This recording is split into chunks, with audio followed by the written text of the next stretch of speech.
and it's time for our MLR rundown.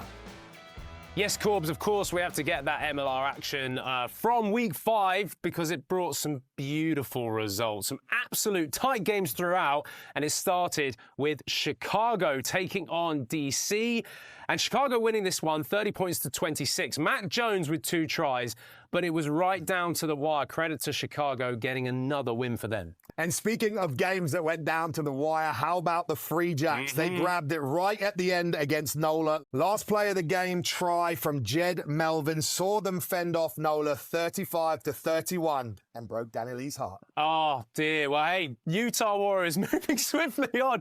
They were back to winning ways. They went to Miami the weekend. 2 tries from Jordan Traynor and 2 tries from Zion Going. Got them a very impressive performance. They won this one on the road, 36 points to 19.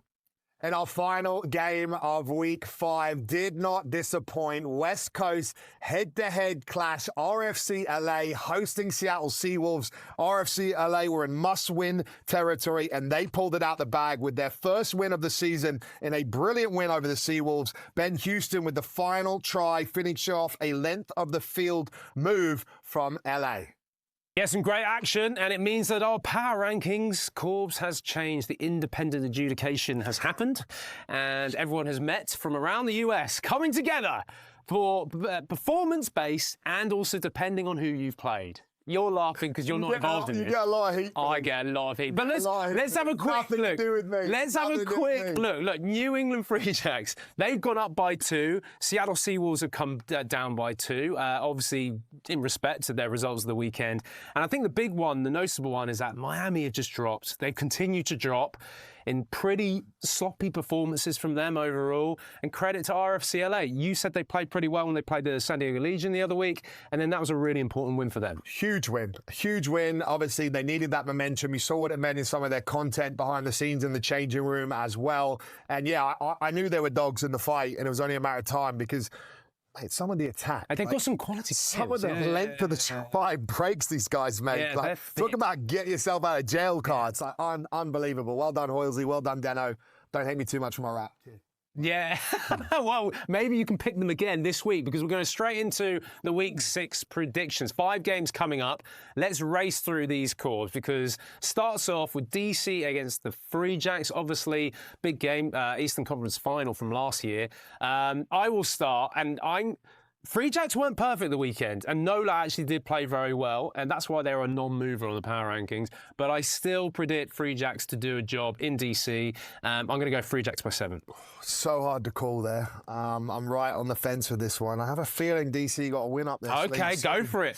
I'm going to take DC by 3. Oh, just going to have a feeling. Jammer's going to be I think it's going to be a tough one, but I'm just going to try and beat Will this year and run away with this league. So let's keep going. 100%. I see where you're going, but you have to agree with me on this next one. Anthem against Houston. Houston back after bye week. I'm going to go Houston, Anthem by 25. Wow. I really wanted to go Anthem. I just think the power is going to be far too much. Yeah, the forward onslaught and the depth. Although Anthem's starting pack isn't as bad as like maybe people who don't look under the hood of the car might think, because I've actually played them and they're actually pretty decent. But yeah, I think Houston by 17. 17. Right, NOLA and Danny Lee's men are back at home and they're taking on a confident RFC LA. I'm going to go with what you said and say LA are going to take this one on the road, providing the conditions are all right, because sometimes you never know what you're going to get in New Orleans this time of year. I'm going to go LA by 5. Wow. I'm going to go with Desperate Dan. Danny Lee's gang. I think after, some heartbreak in some of these games, especially last week, they come back out swinging. Their actual team looks absolutely unreal on paper, well. And they played some really good rugby. I only think they're going to get better. So I'm going to go NOLA by 6. Ooh. Seattle v Utah. Sorry, LA. This is going to be a tight game, really tight game. In Seattle, Utah, obviously coming off the back of a good win against Miami.